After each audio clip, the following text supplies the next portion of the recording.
मुनीर कह रहा है कि पाकिस्तानी आर्मी कश्मीरियों के साथ खड़ी है। अरे तुमसे पीओके संभल नहीं रहा। बलूचिस्तान तुमसे कब अलग हो जाए पता नहीं।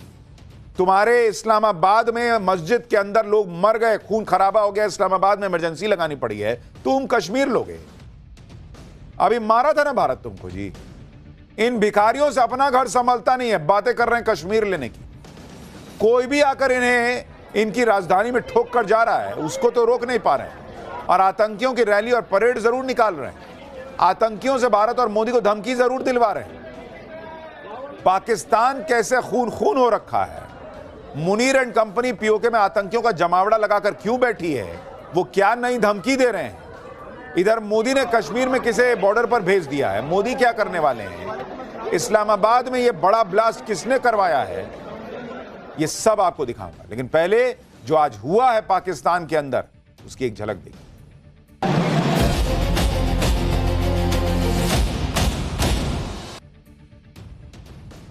देखिए, ऐसा लग रहा है कि मुनीर की उल्टी गिनती शुरू हो चुकी है। इधर भारत ठोकने की तैयारी मुकम्मल किए बैठा है, उधर बलोचों ने गर्दा उड़ा दिया है। बलोचों से पिटकर पाकिस्तान आया तो आज ऐसा धमाका हो गया जिससे पूरे पाकिस्तान में हड़कंप मचा है। पाकिस्तान की राजधानी इस्लामाबाद में इतना बड़ा ब्लास्ट हो जाना कोई छोटी बात नहीं है। इस धमाके ने पूरे पाकिस्तान को हिला दिया है। पाकिस्तान में आए दिन होने वाले धमाके से अलग तरह की घटना है ये बात सिर्फ एक मस्जिद में धमाके की नहीं है, बल्कि मुनीर के आने वाले बुरे वक्त का इशारा है। क्योंकि जो मुनीर खुद को हीरो बताने में लगा था, वो पूरी तरह से बेनकाब हो गया। पहले बलूचिस्तान में पाकिस्तानी सेना ने पिटाई की बलूचों ने, अब राजधानी में जुमे की नमाज के दिन मस्जिद में धमाका हो गया। और यह सब बता रहा है कि मुनीर के दुश्मन उसके सिर पर नाच रहे हैं। पाकिस्तान की जनता भी देख रही है कि मुनीर की सेना कैसे मार खा रही है, कैसे पिट रही है।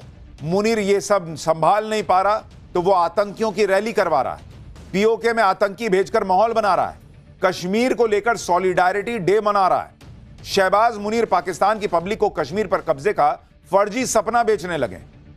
भाई, एक वक्त था जब भारत के शहरों में पाकिस्तान धमाके करवाता था और वहां पाकिस्तान में उसका जश्न मनाया जाता था। कभी दिल्ली, कभी मुंबई, कभी वाराणसी, कभी बेंगलुरु, भारतीय शहरों में आतंकी हमलों की घटना एक वक्त में आम हो गई थी। लेकिन भारत का खून बहने पर हंसने वाला पाकिस्तान अब खुद हर दिन खून के आंसू रो रहा है। क्योंकि कभी बलूचिस्तान वाले धुआं धुआं कर रहे हैं, कभी टीटीपी वाले धमाका कर दे रहे हैं, और अब इस्लामाबाद में ऐसा ही धमाका हुआ है जिसने पूरे पाकिस्तान को हिलाकर रख दिया। यह धमाका इस्लामाबाद की एक मस्जिद में उस वक्त हुआ जब मस्जिद में सैकड़ों लोग जुमे की नमाज के लिए मौजूद थे। एक सुसाइड बॉम्बर आया और उसने खुद को उड़ा लिया, और इस ब्लास्ट में करीब 70 लोगों की जान चली गई, 165 से ज्यादा लोग घायल हैं। यह ब्लास्ट इतना भीषण था कि धमाका होते ही लोगों के चीथड़े उड़ गए। किसी का हाथ कहीं पड़ा था, किसी की उंगली कहीं पड़ी थी। मस्जिद के फर्श पर खून ही खून बिखरा हुआ।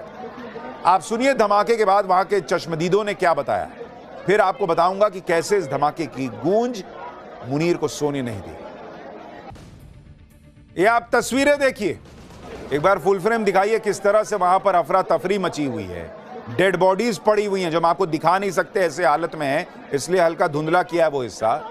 लेकिन चारों तरफ पाकिस्तान में, इस्लामाबाद के अंदर इस मस्जिद में लाशें ही लाशें दिख रही थी। जिस वक्त इस्लामाबाद की मस्जिद में धमाका हुआ उस वक्त वहां करीब 500 लोग जमा थे जब सुसाइड बॉम्बर ने खुद को बम से उड़ा लिया। मस्जिद में हुए धमाके में इस्लामाबाद के इंस्पेक्टर जनरल ऑफ पुलिस और उनके रिश्तेदार भी मारे गए, कुछ और रिश्तेदार घायल हुए।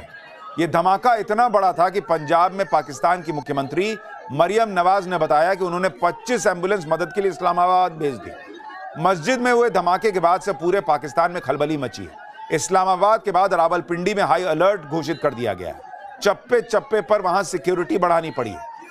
मुनीर के होश उड़े हुए हैं बॉस, क्योंकि इस्लामाबाद के जिस तरलाई इलाके में यह ब्लास्ट हुआ उस इलाके में कई मंत्रियों के घर हैं।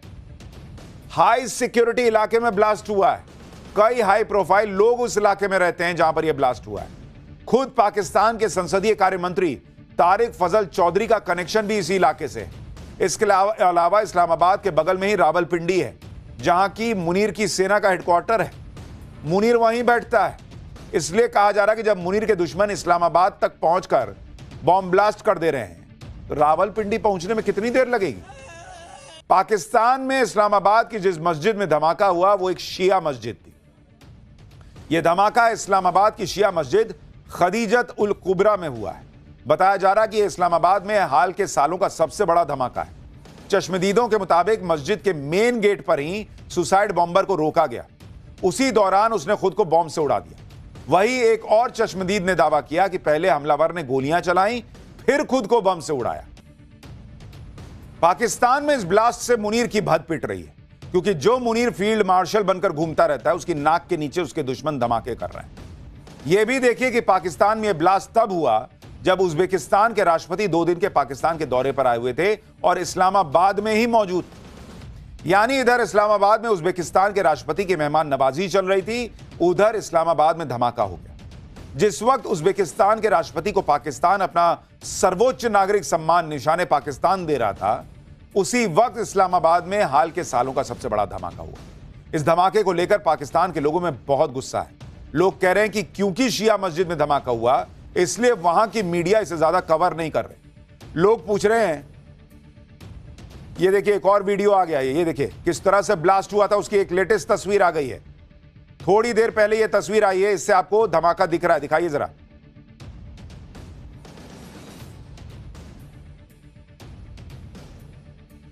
तो ये एक और तस्वीर आ गई है जिसमें धमाका होता हुआ दिख रहा है। तो लोग पूछ रहे हैं पाकिस्तान में कि शिया मस्जिद थी इसलिए पाकिस्तानी मीडिया कवर नहीं कर रही है क्या ज्यादा? क्या शिया लोगों की ज्यादा कीमत नहीं है क्या जिंदगी की? मुनीर की भद इसलिए भी ज्यादा पिट रही है क्योंकि कई दिनों से बलोचों ने मुनीर की सेना को मार मार कर उनका भुड़ता बना रखा है। बलोच लड़ाके तो खुलकर कह रहे हैं कि जैसे भारत के सामने 90,000 पाकिस्तानी सैनिकों ने सरेंडर किया था, वैसे ही वो मुनीर की सेना की खाल खींच लेंगे, हड्डियां तोड़कर कचूमर बना डालेंगे। भाई वो खुल के कह रहे हैं, चमड़ी उधेड़ देंगे पाकिस्तानियों की। बलोच वाले, बलोचों के ही डर से मुनीर के फौजी ऐसा कांप रहे हैं कि वो हथियार डाल रहे हैं। सेना छोड़कर पाकिस्तान के फौजी भाग रहे हैं। एक तरफ बलोचों ने मुनीर की सेना को फोड़ रखा है, दूसरी तरफ इस्लामाबाद में मुनीर के बगल में बम फट रहे हैं। मुनीर जाए तो जाए कहां? मुनीर खुद को बचाने के लिए वही करने लगा है जो पाकिस्तान में हर सरकार, सेना प्रमुख और हर नेता करता है। मुनीर और उसकी सरकार ने भारत का नाम लेना शुरू कर दिया कि उसके साथ जो कांड हो रहे हैं वो भारत करवा रहा है। अरे भारत खुला घुस के फोड़ देता है भाई, भारत को यह सब कराने की जरूरत नहीं है भाई। भारत पाकिस्तान का नाम लेता है तो सबूत देता है, तुम्हारी तरह कहानी नहीं सुनाता। सबूत है तो दिखाओ। मुनीर एंड कंपनी को सपने में भी मोदी और भारत ही दिखते हैं। कुछ हो जाए पाकिस्तान में तो मोदी मोदी कर दो बस, भारत भारत कर दो बस। जबकि पाकिस्तान में जो बम धमाके हो रहे हैं, जो सिविल वॉर छिड़ी हुई है, वो पाकिस्तान की अपनी काली करतूतों का फल है। इस्लामाबाद में जो ब्लास्ट हुआ उसके पीछे किसका हाथ है? पुलिस सूत्रों के मुताबिक जो हमलावर था वो विदेशी था। उसका कनेक्शन टीटीपी से जोड़ा जा रहा है। टीटीपी मतलब तहरीके तालिबान पाकिस्तान, वो संगठन जिससे मुनीर भी कांपता है, क्योंकि टीटीपी के हमले में सबसे ज्यादा पाकिस्तान के सैनिक मारे जा रहे हैं। पाकिस्तान हर बात में भारत का नाम तो ले लेता है, अपनी करतूतें देखता नहीं। आप देखिए खुद पाकिस्तान बम से फटा जा रहा है, लेकिन पीओके में आतंकियों की परेड करा रहा है।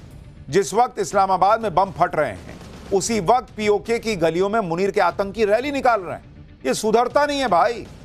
मसूद अजहर के आतंकी संगठन जैश ए मोहम्मद के आतंकी पीओके के रावलकोट में हाथ में असॉल्ट राइफल लिए हुए थे। ये देखिए आप तस्वीरें, लोग बैठ कर रैली कर रहे हैं, हथियार लेकर कश्मीर में आजादी की बातें कर रहे हैं।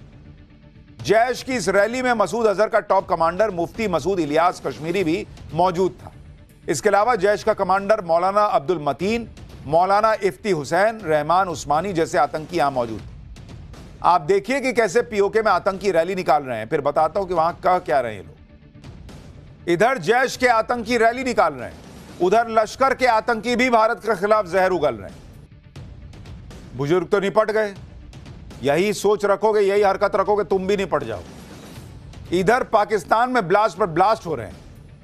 मुनीर और शहबाज का अलग ही स्कैम चल रहा है। कह रहे हैं उसके लश्कर के आतंकी कह रहे हैं कि अखंड भारत को खंड खंड कर देंगे। बच्चे का खेल है।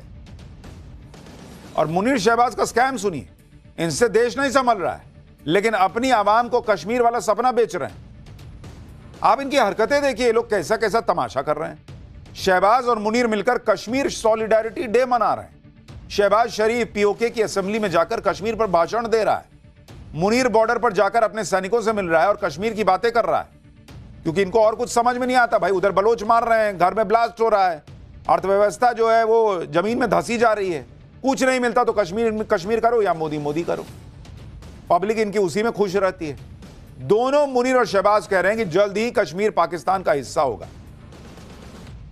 एक तो ये तुम्हारा सपना है कि कश्मीर कभी तुम्हारा हो सकता है, दूसरी बात तुमको जो मिला हुआ है पहले उसको तो ढंग से चला के दिखाओ। इतना लड़ झगड़ के एक पाकिस्तान बनाए और उस पाकिस्तान को लोगों से भीख मांग मांग के चला रहे हो और तुमको कश्मीर चाहिए। बस आप सोचिए, इन लोगों को कश्मीर चाहिए जिनसे खुद का देश नहीं संभल रहा। आप सुनिए शहबाज शरीफ कैसे खुद मंच पर खड़ा होकर बेशर्मी से बता रहा है कि जब वो दूसरे मुल्कों में कर्ज मांगने जाता है तो लोग क्या ना क्या मांग लेते हैं उससे। कैसा भिखारी आदमी है भाई, पता नहीं क्या क्या लोग भीख देते वक्त इससे ख्वाहिश जता देते हैं कि बेचारा शर्मिंदा हो रहा है। खैर आप देखिए, ये भिखारी पाकिस्तान जो कश्मीर लेने की बात करता है उसके हालात इतने बुरे हैं कि लोग मैनहोल का ढक्कन तक चुरा कर ले जाते हैं, ढक्कन को बेचकर कुछ पैसे कमा सकें। आप देखिए पाकिस्तान की मीडिया में कैसे कैसे क्लिप चल रहे हैं, वहां लोग बता रहे हैं कि 7,100 मैनहोल के ढक्कन लगाए गए, उसमें से 6700 6,700 चोरी हो गए। भाई ये ऐसा भिखारी देश है, लोग मैनहोल का ढक्कन चुराकर बेचकर घर का खाना जो है जुटा रहे हैं। इसको कश्मीर चाहिए। मतलब ढक्कन चोर, कैसा देश है, ढक्कन चोर देश है भाई। मुनीर और आतंकियों की टोली कश्मीर की बात कर रही। मुनीर खुद पीओके के चक्कर काट रहा है, बॉर्डर पर फॉरवर्ड पोस्ट का दौरा कर रहा है, ड्रोन भेज रहा है। ये सब मुनीर उस घबराहट और छटपटाहट के तौर पर कर रहा है जिसमें उसे ये डर है कि पता नहीं कब नरेंद्र मोदी पाकिस्तान को फोड़ दे। आप देखिए कि इधर मुनीर कांड पर कांड कर रहा है, उधर खुद नरेंद्र मोदी ने किसे बॉर्डर पर भेजा है। गृह मंत्री अमित शाह जम्मू कश्मीर पहुंच गए। अमित शाह ने जम्मू कश्मीर में हाई लेवल सिक्योरिटी मीटिंग की है और इस मीटिंग में सेना प्रमुख जनरल उपेंद्र द्विवेदी भी मौजूद रहे। मीटिंग में LG, Jammu Kashmir police, BSF के डीजी, सीआरपीएफ के डीजी सब मौजूद रहे। यह मीटिंग ऐसे वक्त में हो रही है जब घाटी में एंटी टेरर ऑपरेशन चल रहा है। कठुआ में सेना ने पाकिस्तान से जुड़े जैश के 4 आतंकियों को ठिकाने लगा दिया। सूत्रों के मुताबिक बैठक में बॉर्डर सिक्योरिटी मजबूत करने, घुसपैठ पर लगाम लगाने और आतंकी नेटवर्क के खिलाफ कार्रवाई को और तेज करने पर जोर दिया गया। 1 महीने में यह दूसरी बड़ी सिक्योरिटी मीटिंग है। इससे पहले अमित शाह ने 8 जनवरी को दिल्ली में रिव्यू मीटिंग की थी और आतंकियों के खिलाफ मिशन मोड पर एक्शन लेने के निर्देश दिए थे। इस मीटिंग से पहले अमित शाह बीएसएफ के जवानों से मिले थे और बॉर्डर पर बनी पोस्ट पर भी गए थे। आपको यह भी दिखाता हूं कि अगर मुनीर ने इस बार आतंकियों को भेजकर कोई हिमाकत की तो उसका अंजाम कैसा हो। यह तस्वीर देखिए, उधमपुर जिले में आतंकियों के ठिकाने को सेना ने धमाके से उड़ा दिया। ये आतंकी एक गुफा में फंस गए थे। For more of such videos, do like, share and subscribe to ET Now Swadesh.